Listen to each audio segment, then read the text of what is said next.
This is my first time doing this. Summerslam, it's over. Um, but I gotta talk about it. I have some mixed emotions here. This show was all over the place as far as quality, matches and things of that nature. But I don't really. Oh snap! I didn't mean to do that. I don't really know how to put this into words. So we'll start from the beginning. The pre-show match with Big E and Baron Corbin. It was good. Nothing too crazy. Big E finally got his briefcase back. I think that's a good thing. And Baron Corbin is killing his role right now. So more Baron Corbin on Friday Night SmackDown. We good. Yeah, we live. Okay. That's all it really was. It's just, another pre-show match. Big E looked good. Baron Corbin looked really good. He said something funny. He was like, put the briefcase on the announce table so I could see it at all times. I was like, okay. He did his thing. So that was a good match. And so the kickoff, the actual show was Randy Orton versus what? Randy Orton and Riddle versus AJ Styles and Omos. And Omos only had like 2 minutes in the match. It was kind of weird. He just be out there now. Like, he don't really be doing nothing. I mean, he's nothing different from when he first started, but he's not wrestling, so it's kind of awkward. So I want to know what they're going to do with AJ Styles and Omos. It might be over for him. But Riddle and Randy Orton look good. Oh, I did see... I saw a good portion of these matches at a house show I went to in Charlotte. So some of these matches I've already seen. Because the Arcade Bro and AJ Styles match, that was pretty similar to what I saw in person. So I saw a lot of the similarities. Randy Orton making a hot tag and then basically the same thing. This time, Omos didn't. There was no tag out after Randy Orton got the pin. So when Randy Orton got the pin, AJ Styles kicked out and then he tagged out. And so that's where the match was different. But in this one, he just finished it, so that was decent. Alexis Bliss versus Eva Marie. So Peacock shut off with me for a couple minutes for that.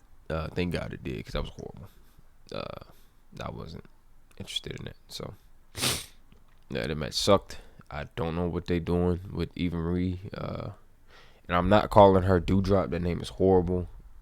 Piper Niven.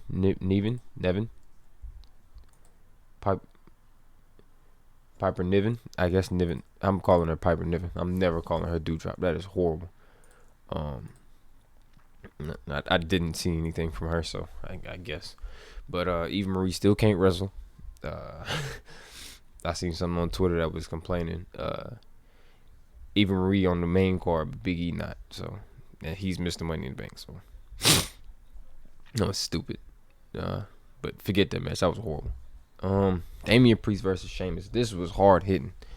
Now, one thing I do want to say, Damian Priest landed directly on his tailbone, and I know he's done this move thousands, millions of times where he stepped on the second rope and flipped, but he didn't do enough of a flip. And then, like, when he landed directly on his tailbone. That was scary. I felt bad for bro. That was actually a scary moment. Let me see if I can find it. But while I'm looking for that, the rest of the match was really good. I thoroughly enjoyed the rest of the match. Let me see if I can find it. It was hard hitting. It really got to that's all. Here we go. He came up the hard way. Oh, God. Hold on. So when he did this, it looked like he's done this move plenty of times, but he didn't go far enough out. And then, I don't even know if y'all can see it. Hold on, let me make me smaller and do it like this. Yeah, make myself smaller so you can really see it. He landed directly on his tailbone. It was scary. Like, he landed dead on his back, and they gonna show the replay.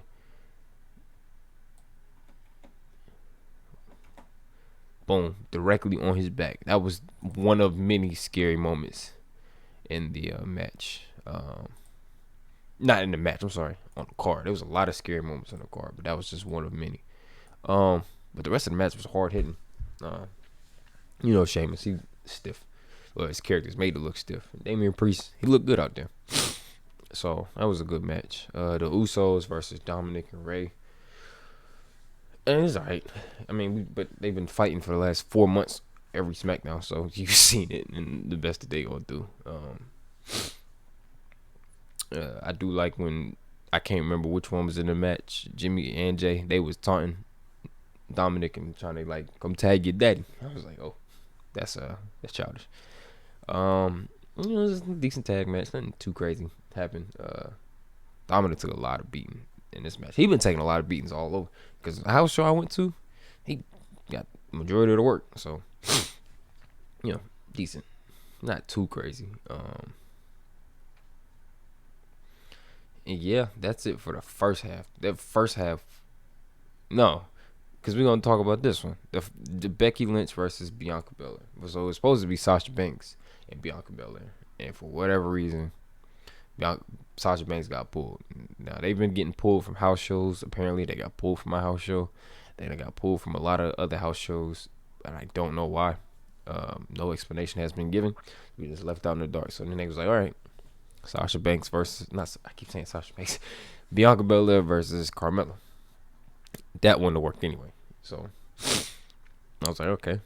So then Becky Lynch comes out. That was a huge pop. I was like, okay, oh snap. We ain't seen you since you announced she was pregnant. So it's crazy, right? You know what I'm saying? We might get a little Summerslam moment, like, well, I'll see you in the next pay-per-view. Something like that. Something decent. We get a match. Now, this could have been the match of the night. Up until this point, the match of the night was Damian Priest versus Sheamus. At this point, this should have been the match of the night. So, hold on one second. So this should have been the match of the night. This match lasted 26 seconds. I have no idea what they was thinking. They was it just seemed like they was trying to match CM Punk at AEW, and that's all. Because it didn't help nobody. It made Bianca look like a chump. She was the champion for 4 months and got squashed in 20 seconds to a one-handed move that I've never seen Becky do. And now it's just like, what's next for both of them? Because Bianca just smashed 2 people on SmackDown the night before. So what's next? Like, what's next for her? What's next for Becky? Because apparently Sasha Banks not there. So who are they going to fight? Are they going to fight each other? It's going to be like, what was the point? That was horrible. That match was horrible. The idea was horrible. I don't know who thought that was okay. It was just a glorified squash match. But to wrap this all up, Becky Lynch went from being the biggest face at the moment to the biggest heel in a matter of seconds. That is bad writing. I don't know why. People saying it has something to do with race. I don't know if it does. It just sounds like bad writing to me. Because he did the same thing to Kofi Kingston when he fought Brock Lesnar. At least do like a squash match that's like 5 to 10 minutes. Like something like that with Kofi and Brock. They did it in 10 seconds. But that made sense. That was believable because while it wasn't what we wanted, it made sense because Brock Lesnar is like almost 100 pounds heavier, more dominant than Kofi Kingston was. So that made sense. This doesn't make sense. Bianca Belair is like, you got all these graphics, quickest, fastest, all of that, and got squashed in about a one-hand chokeslam. The crowd wasn't even ready for the moment. Like, the crowd was just like, huh. But Twitter didn't like it. I didn't like it. It was a waste of time. I don't know what they're gonna do. I hate that moment, but I'm sick of talking about it. I'm sick of thinking about it. Next, Drew McIntyre versus Jinder Mahal. It was alright. That's nothing too crazy. He keeps swinging around. Drew McIntyre keeps swinging this giant sword. I don't know what they aim to do with this, because I feel like at some point it's gonna be actually big to the story. So whatever he's doing, like, he actually might hit somebody with it. But he's just out there. Jinder Mahal, he still look good, like physically. Like, dude is cut. Went straight to the weight room after he got cut a couple of years ago, or he's off TV for a couple of years ago. So went straight to the weight room and put in work. But it's just a decent match. Charlotte Flair versus Nikki, almost a superhero, and Rhea Ripley. This became match of the night. At this moment. But there was a lot of scary moments in this match. There's a lot of big spots too. That corkscrew backflip that Charlotte did about killed Nikki because she hit her head on the corner of the barricade. That was crazy. But they kind of skipped over that part. That was a scary moment. There's one more. It was like two more scary moments that I just could not think of. But other than that, it was big spot after big spot, and I'm like, not big spot, but good spots. Nikki, she did counter a lot. She did look good. Now, I don't know why Charlotte Flair won, like at all. She's won the championship for 11 times. What is next? Like, I think WWE forgets, like, you can make good stories and like stars without championships, and you just keep taking championships from people who like and need it as far as storylines go. Like Nikki, almost superhero. I'm gonna call her that because that's what she said. She needs the title, if I'm being honest. Or Rhea Ripley needs it. Charlotte don't need the title. She just need to be put in a good story. Like her versus Sasha Banks. Nah, that wouldn't work because they done did that so many times. Her like literally her in just about anything without a championship is perfect for her because she doesn't need a championship right now. She won 11 times. You just wasted the Money in the Bank cash, and that happened a couple weeks ago. Just wasted it. You just continue to waste them. Like the one with the Miz, when he stole it from Otis, wasted. Didn't do nothing with it. So you keep wasting them because you don't have believable characters winning. You're creating moments in that specific moment, but you're not looking long term. Like nobody really thought Otis was gonna win. Like the whatever championship he would have been fighting for. No one thought that. So you put it on the Miz. We knew the Miz wasn't gonna win. So he wasn't gonna last long with it. So I mean, it's whatever. It was a good match though. It was match of the night up until that point. I was thoroughly entertained.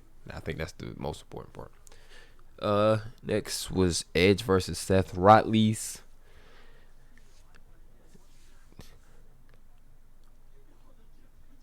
Boy, I've seen some good wrestling in my life. This up there. What I like about this match was the variety of moves. Now, my only gripe with the match is hearing Michael Cole saying targeted back of the neck like 60 times. I'm like, dude, we get it. We know what he is aiming for. We get it. And it just kind of like, if Michael Cole wasn't repeating himself, I would have one of my favorite matches of all time. But Michael Cole's commentary really killed me on that one. Now you see he's going to the back of the neck, like, bro, we know. But other than that, that suplex off the top rope into the Falcon Arrow from Seth Rollins is amazing. I like that move every time. Edge hit the Glam Slam. He hit the execution, the educator. I don't think he hit the spear. Did he hit the spear? I don't remember. I think he did hit the spear. But that crossface sleeper hold combo, I was not expecting it, and I wasn't expecting Seth Rollins to tap out. I really wasn't. But Edge looked good, and then he came out with the Brood intro, because on Friday night he dropped like the Brood stuff on Seth Rollins. I was like, wow. So look good.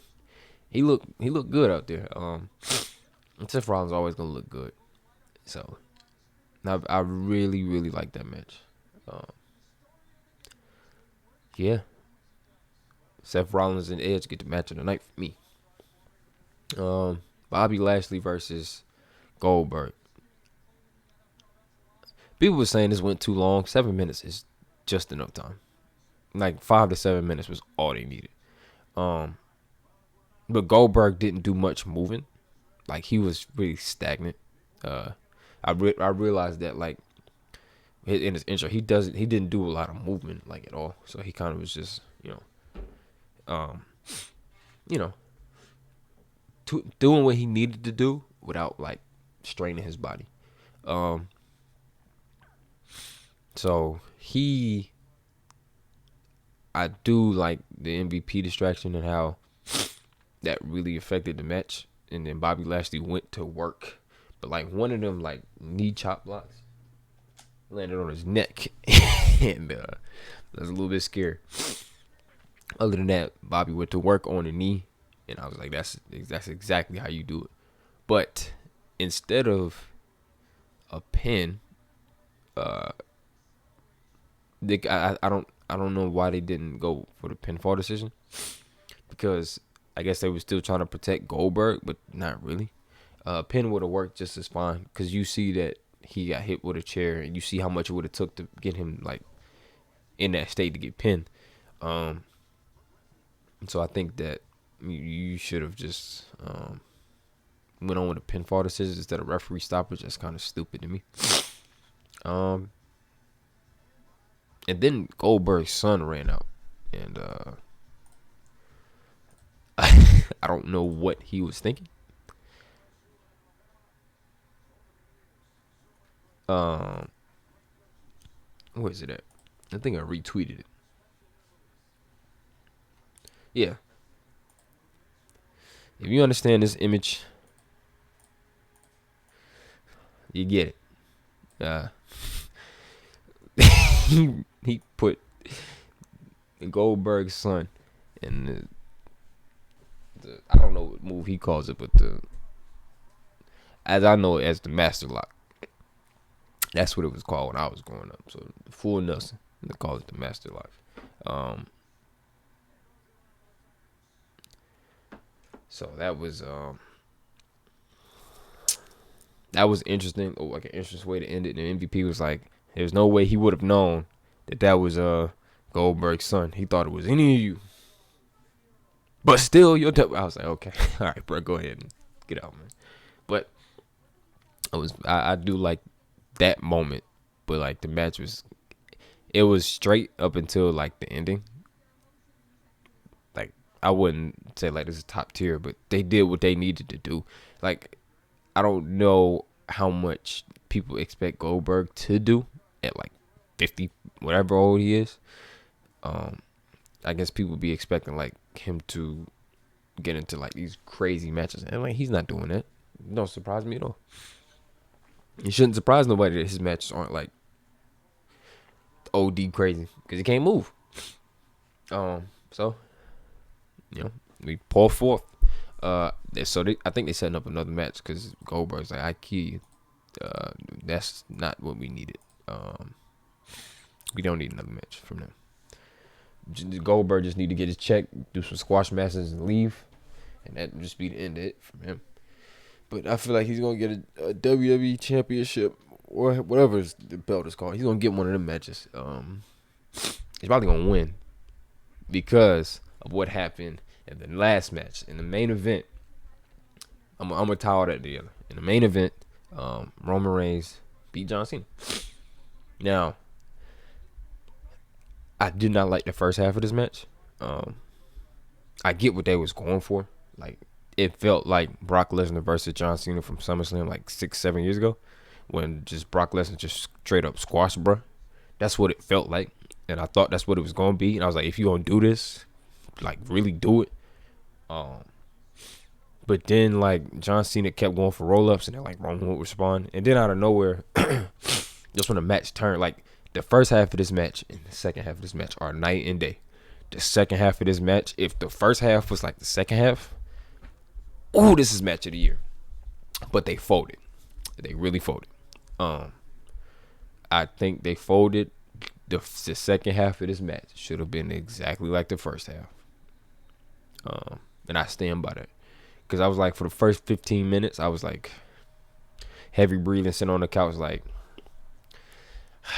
come on. Like I thought this was like, I wanted it to be entertaining, like heavy hitting. Like the first match that they had at No Mercy in like 2017, I thought it was gonna be a copy and paste of that, and that would have been perfect for me. because I wanted them to like let it fly, like, and they did in the second half. They did everything that you could have thought of in the second half. But I just firmly believe if they would have did that in the first half, it's the match of the year. The Roman was doing a lot of standing, a lot of shtick, a lot of talking to the crowd. He said, "I will ball your asses" at one point. And I was like, "Wow." I mean, you're not wrong, but wow. And then he grabbed his belt after he threw John Cena in the steps, and then he held it up. And the crowd, like that pan angle where they were showing the crowd and him, I was like, that was dope. That was the boring part of the match, though. And then John Cena turned around, hit a couple AAs or FUs as I know him. He hit the super AA or the super FU. And then Roman kicked out, and then like the last thing I remember is Roman hitting 2 straight Superman. I call them the penis punches. Like what is that? You gotta stop doing that, dude. He did 2 of those, and then he hit the spear. I think he hit the spear. And I thought John Cena was gonna kick out because they was kicking out of some OD ridiculous stuff. But then I looked at the time. I was like, yeah, so he kicked out. No, he not kicked out. He finished the match, and that was it, right? He doing the I'm surprised he didn't grab the microphone and didn't say like acknowledge me. I'm really shocked. But then you hear Brock Lesnar music kick, and Brock Lesnar came out with the ponytail. Where's Brock Lesnar at? My man showed up with the ponytail. Now, the last time you seen Brock Lesnar, yeah, he came out with the ponytail and the beard. The last time you saw Brock Lesnar, he was cutting meat out west. Like, bro was like, I can't put it into words. This is Brock Lesnar now. Like, bro was really out in the middle of nowhere cutting meat for a living. Oh, y'all can't even see him. There we go. Bro is really out west cutting meat. You know. And he came back. The crowd went crazy. I went crazy. I was in shock. I was like, I can't believe it. Because, you know, when the superstar is coming back, you know, all the media sources, they going to let you know. And then they kill the moment. Like when they do with John Cena return. He's returning on a specific date. Just have him return and don't say nothing. You kill the moment. So he came back and like he looked good. Like this is the Brock Lesnar I want to see. Now the interesting thing is, what is the angle with him and Paul Heyman? I feel like Paul Heyman might jump back to Brock Lesnar because they're not gonna let Brock Lesnar go too long without a mouthpiece. They really not. And Roman Reigns don't really need a mouthpiece at this point because Paul Heyman just be standing there. So Brock Lesnar needs Paul Heyman more than anything else. So just pair them up. Just don't waste no more time. Pair them up, or they're gonna have a power struggle, like the power trip. I'm sorry, like Triple H and Stone Cold from 2001. So that might be an option. What else? So here's what I was saying, like to tie all of this back up. The last match. So what I'm thinking, that somebody they had a good moment, a good tweet, and said Goldberg is gonna beat Bobby Lashley to win the WWE Championship, and then Brock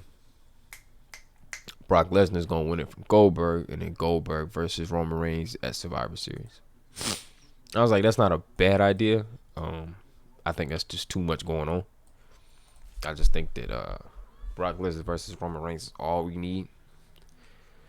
No disqualifications. No interference from nobody. Let's make it look good. And that's all I can ask for. Make it entertaining. I just want to see entertainment. Like the matches that they had before, no one liked either one of their gimmicks. So it was kind of different. It's different than what it is now. Because somebody's like, what's different from the last time? Well, people like Roman Reigns' character. And people like Brock Lesnar, and we haven't seen him in a year and a half. So we're in a totally different space that we was operating in 2015, 2014, 2015, 2016. Because Roman was being force-fed down our throat. Like, Roman isn't force-fed down our throat now. He's not wrestling every week. So he was getting that the moments where he would just win every week. And I'm like, well, nobody want to see that. He's not fighting every week. He'll probably grab a microphone and say a couple of sentences, and that's all he need to do. We haven't seen Brock Lesnar because he's been in hiding. No one knew if he was going to come back anyway. So we're in a different time space. We have different storylines. We got different characters. Just the same people. So it's different than what it was back then. But I'm really interested to see how that storyline is going to work. I'm interested to see how WWE can recover from the Bianca Belair and Becky Lynch situation, because that was stupid what they did. I'm curious where Drew McIntyre goes from here. I don't want him fighting Brock Lesnar again. I don't think he needs to. I think he needs to fight Roman Reigns more than anything. Or Edge. That wouldn't be a bad idea. But I need Drew to do something besides fighting Jinder Mahal, because now he's sliding down the card. Damian Priest, I'm curious to see how they handle him. They might fold on him, which is scary. I need them to end this Alexa Bliss storyline now. And now that Brock Lesnar is back, Big E holding the Money in the Bank Championship is just like a crazy thought. I have no idea when he was going to catch him. But that is my thoughts on SummerSlam 2021. I'll come up with a system to do these better. But I kind of I needed to put this out. It's 12:30 the next day, so I'm late. But NXT Takeover with 35 or 36 is tonight, so I'm definitely watching that. I'm gonna review that. But I got class, so I'm definitely gonna review it as soon as it's over. And we'll get to it. But if you watching this, thank you. I love you. Drink some water. Bye.